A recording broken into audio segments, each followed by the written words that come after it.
Don Antonio era un portento de pensamiento. Si me preguntaran resumirlo en una palabra, después de haber tenido él muchas expresiones con las cuales destacó como filósofo, como jurista, como escritor, como diplomático, como lingüista, como traductor, poderla resumir a una palabra, yo solo diría una: era un erudito.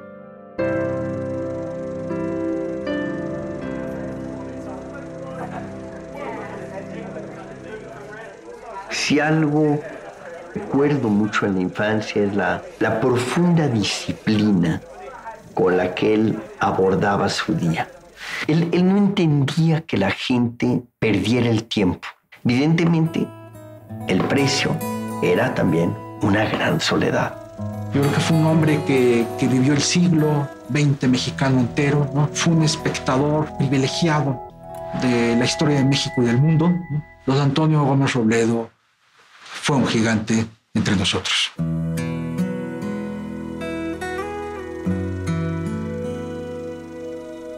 Antonio Gómez Robledo fue un hombre verdaderamente excepcional, nacido en una Guadalajara también excepcional en el contexto de la cultura de México. Nace en una familia de clase media y se educa primero en la escuela pública, donde conoce a quien fueron sus grandes amigos en la vida, don Agustín Yáñez. Y muere mi abuela, su madre, cuando él tenía apenas 8 años. Mi abuelo entonces, imagínense el contexto de esa época, no sabe qué hacer con 3 varones y los encomienda a la Compañía de Jesús. La Compañía de Jesús se encarga de la educación de esos 3 hombres, 2 de los cuales se quedan en la Compañía de Jesús y fueron sacerdotes jesuitas hasta su muerte. Una familia, como dije, profundamente católica, donde, como decía mi padre, se vivía de manera muy cotidiana, no solo la práctica religiosa, pero también el temor a Dios, como decía él. Y en ese contexto, él recibe una educación también muy centrada en la cultura clásica. Y es muy impresionante que en la Guadalajara de esa época hubiese tenido acceso a tantos profesores de las lenguas clásicas, latín y griego, desde luego. Y más adelante, sin salir de Guadalajara, aprendería inglés, francés, alemán, probablemente algo de portugués, aunque luego lo perfeccionó en sus estancias en Brasil.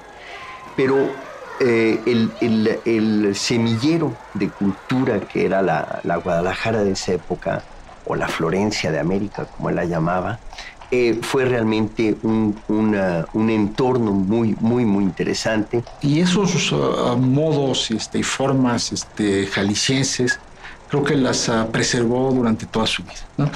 Había una manera de hablar y de moverse, así, ¿no?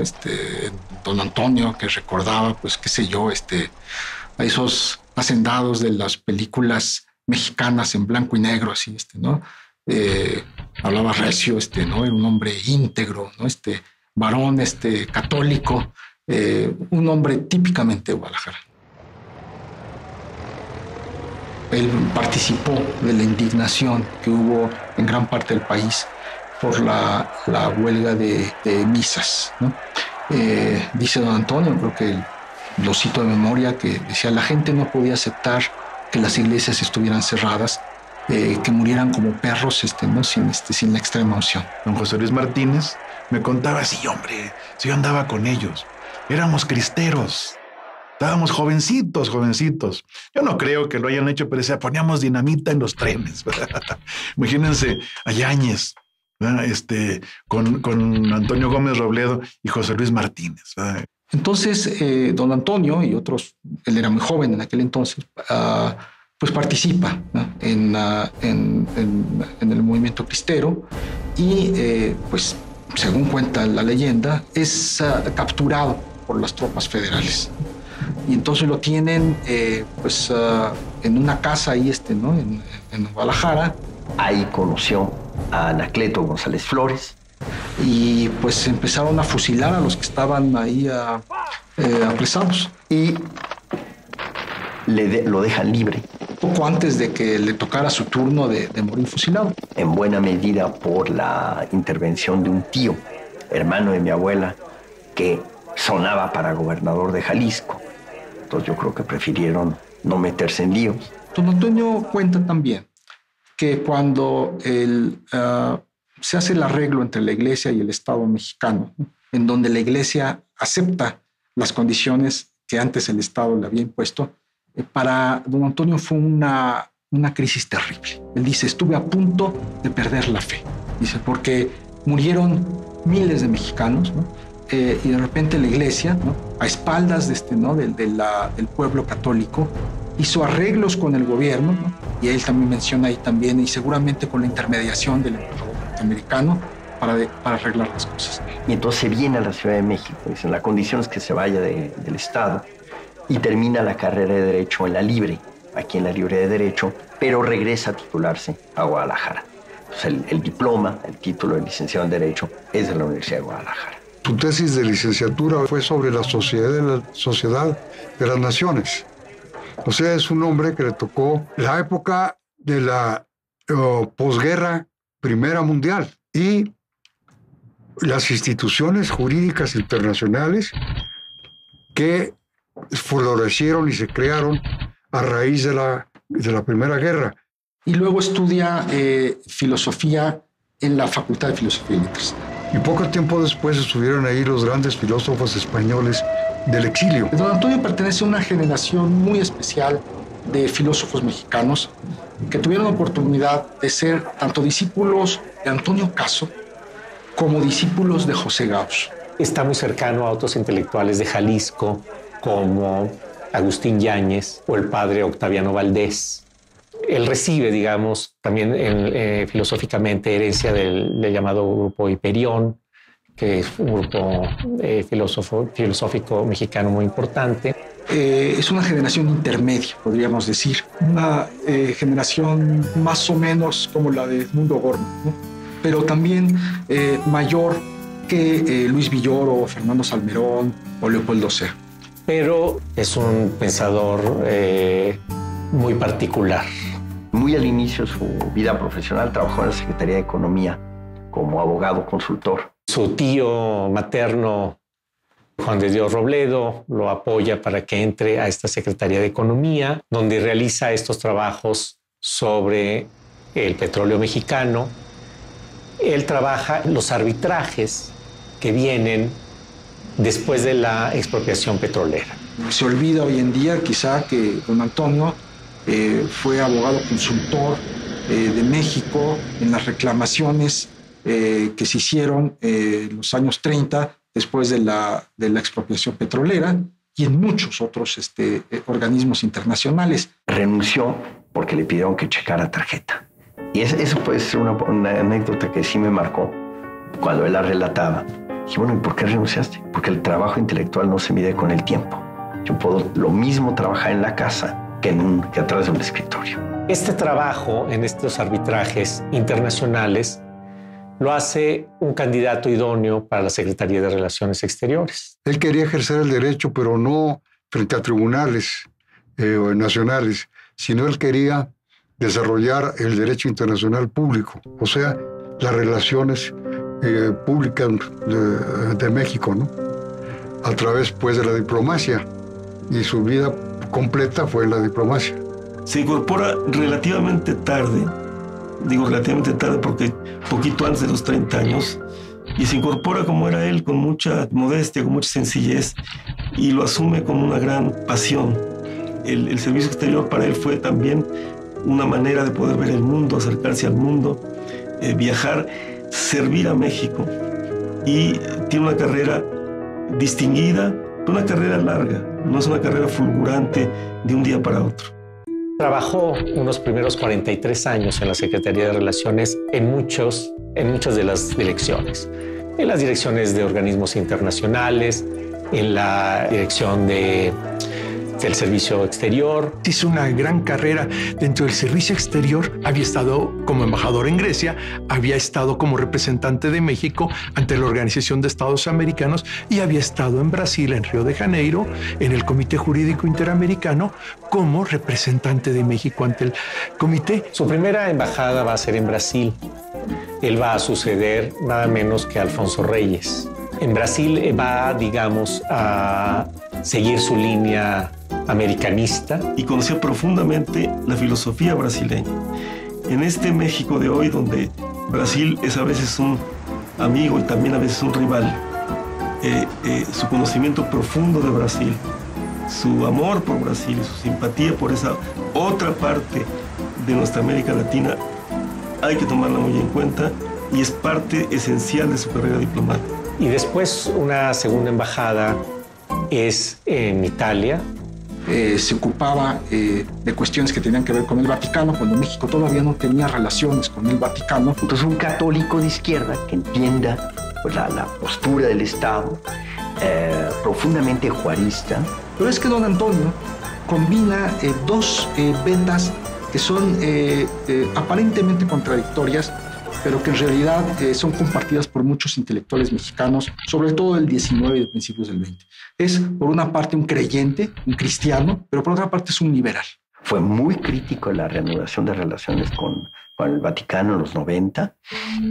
No le di el menor sentido, decía que son embajadas que no servían para nada, que para eso estaba el delegado apostólico aquí, que él era el que realmente velaba por los intereses de la Santa Sede en México y que no hacía falta más. Pero en esa embajada en Roma es interesante no solamente su desempeño como diplomático, sino que también le interesan dos grandes personajes italianos, que es Dante Alighieri y Nicolás Maquiavelo. Y creo que él entendía muy bien el Dante. El Dante para él hizo la gran síntesis de la Edad Media y abre el camino al Renacimiento. Y un hombre como Gómez Robledo no solo lo entiende, sino que además vuelve al humanismo básico de los griegos. Y la fundación de la lengua italiana, de lo que significó Italia en Occidente, lo tiene muy cerca en sus preocupaciones intelectuales, en su trabajo, en sus escritos. Dante, en su gran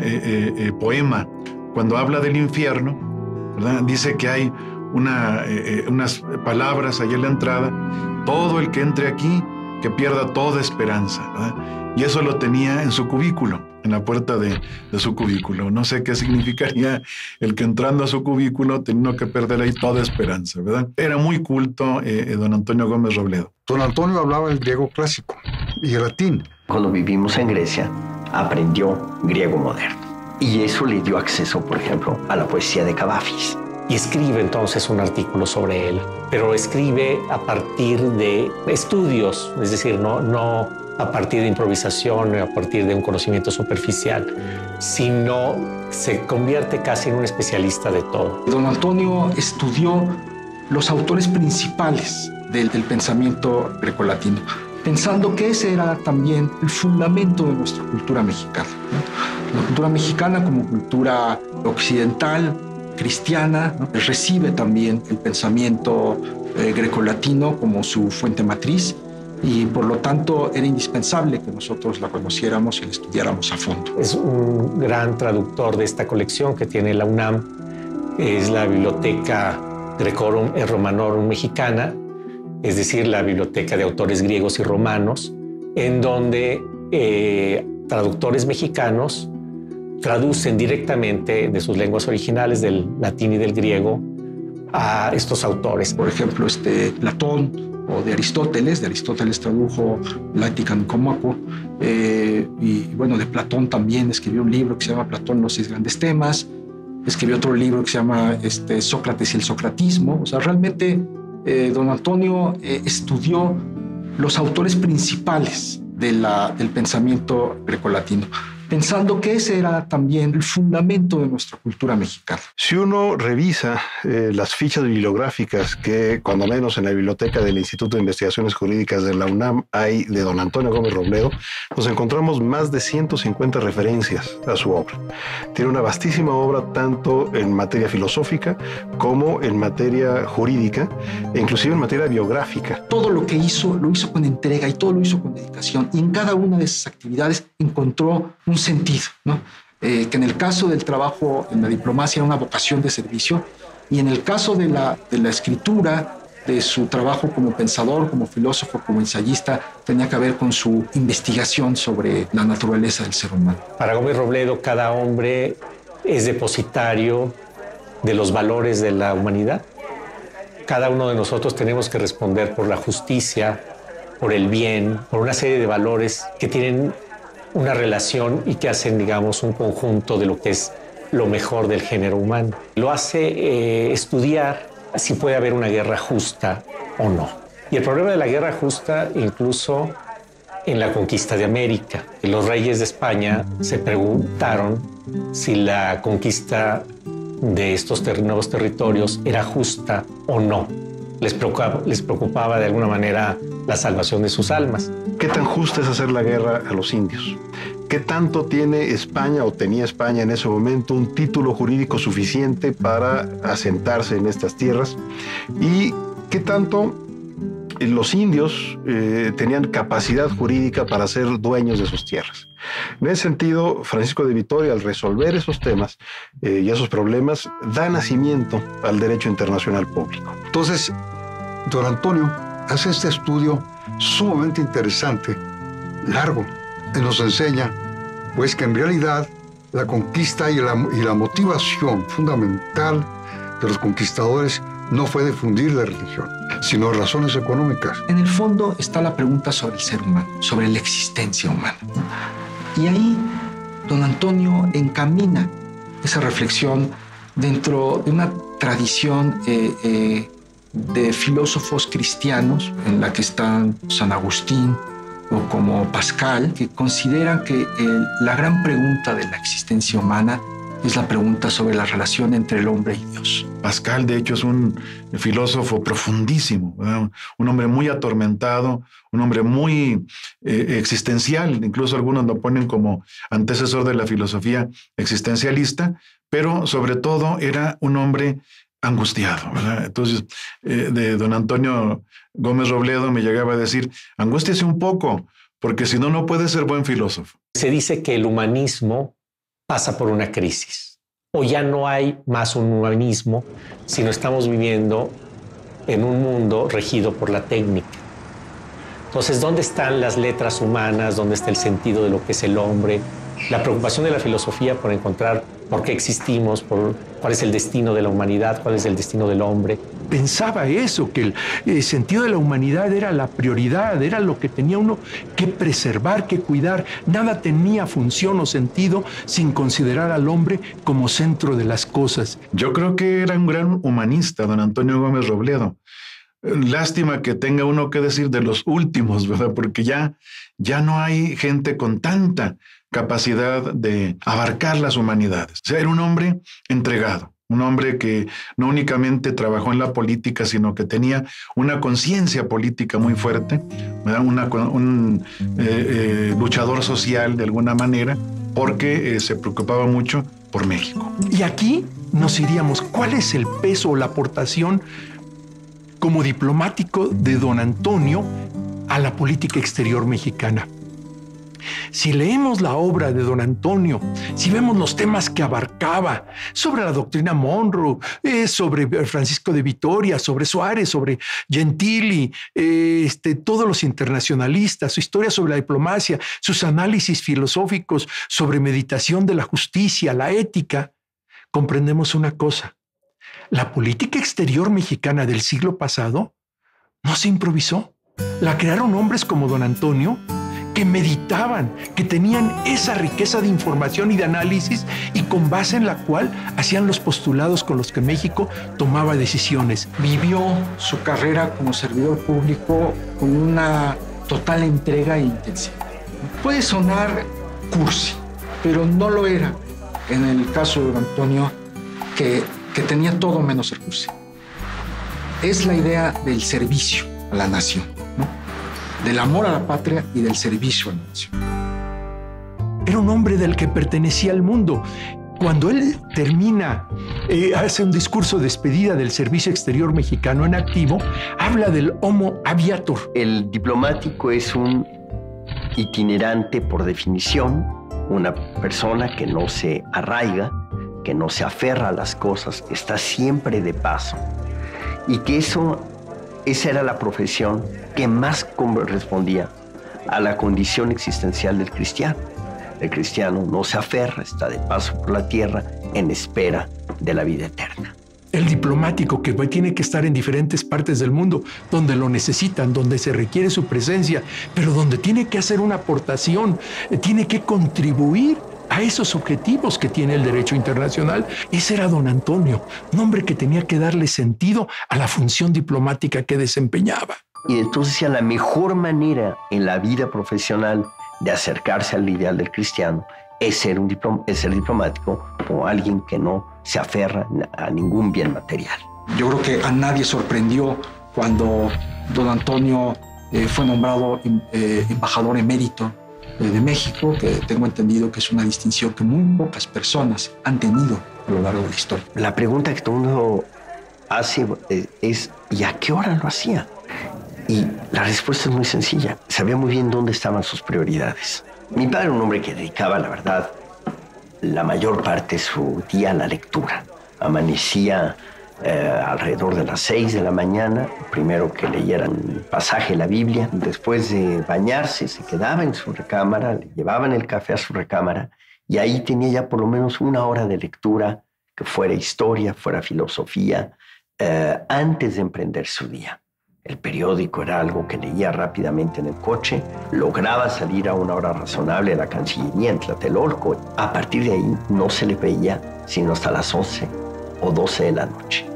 Se encerraba en su estudio o biblioteca a escribir, a leer lo que tuviera que, en fin, el proyecto de investigación en el que estaba involucrado. Es un hombre que tenía una prioridad muy clara en ese sentido y que ordenaba su vida alrededor de eso. Era de un carácter impaciente, sin duda alguna, irascible, podría también decirlo. Pues sí, era gruñón, la verdad que sí, ¿no? Ya hacia el final de su vida, en su oficina, en su cubículo, en el Instituto de Investigaciones Filosóficas, le dio por llevar un radio chiquito de transistores. Y entonces ponía música clásica, ¿no? Y estaba ahí escribiendo. El problema es que el radio se oía en todo el pasillo, ¿no? Y todos los demás investigadores, pues, les molestaba, la verdad, el radio yo era el secretario académico del instituto y 2 investigadores del mismo pasillo fueron a verme y me dijeron, oye, mira, es que la verdad, el radio de Gómez Robledo, pues, nos molesta, ¿no? Yo dije, bueno, ¿y por qué no le han dicho que lo apague? No, tú no le vamos a decir a Gómez Robledo que apague el radio, díselo tú. Yo le dije, no, yo no le voy a decir a Gómez Robledo que apague su radio. Era muy serio, pero poco a poco fui descubriendo que era su coraza, era como su armadura, ¿verdad? Porque era muy afable, muy cariñoso, pero era muy serio él. Al final de sus días yo creo que se sentía muy solo. En algún escrito dice que bueno, que quedó como la espiga solitaria del poeta que describe Heine en uno de sus versos, ¿no? Que fue la única que quedó, ¿no? O sea, sus contemporáneos, sus amigos, todos habían muerto. Yo creo que entonces Gómez Robledo se refugió realmente en sus libros, ¿no? Y se refugió en el diálogo interior del alma consigo misma, la dianoia de la que él hablaba, pero también yo creo que con el diálogo que él tenía con grandes figuras del pensamiento del pasado, con Platón, con Aristóteles, con Dante, con Marco Aurelio. Que lo dejó perfectamente traducido. Un autor que, aunque fue romano, escribía en griego. Entonces era doble la dificultad. Me conmovió mucho cuando me dijo, estoy muy ocupado en este libro, porque es mi despedida de la vida. Es mi adiós a esta vida. La mañana en que murió, tuvo que ir a hacer algo al Instituto de Filosóficas, no tenía seminario ese día, pero como los primeros lunes de mes hay la reunión de todos los miembros del colegio, entonces no fallaba a la comida mensual del Colegio Nacional. Primero se reunían a discutir los asuntos del mes y luego pasaban a comer. Y entrando a la sala del consejo, le vino un infarto y ahí murió.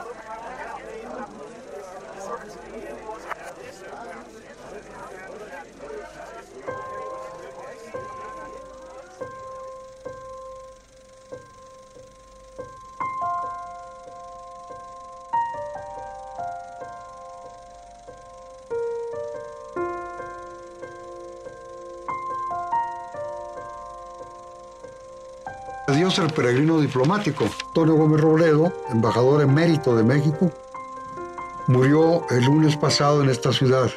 Abogado, especialista en los clásicos, con misiones diplomáticas en Brasil, Italia, Grecia y Suiza, recibió diversos homenajes y reconocimientos en su labor tanto diplomática como académica.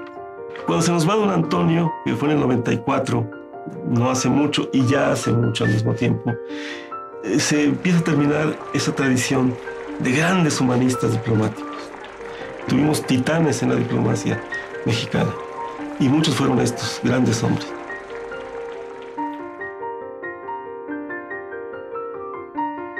Pero esta muere con él y hay que tenerla muy presente siempre en estas nuevas épocas de México.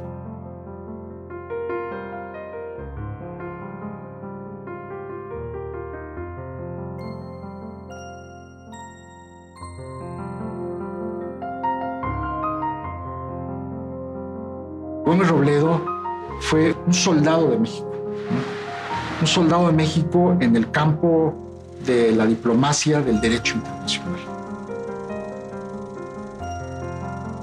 Todo lo que hizo don Antonio lo hizo por amor a su patria.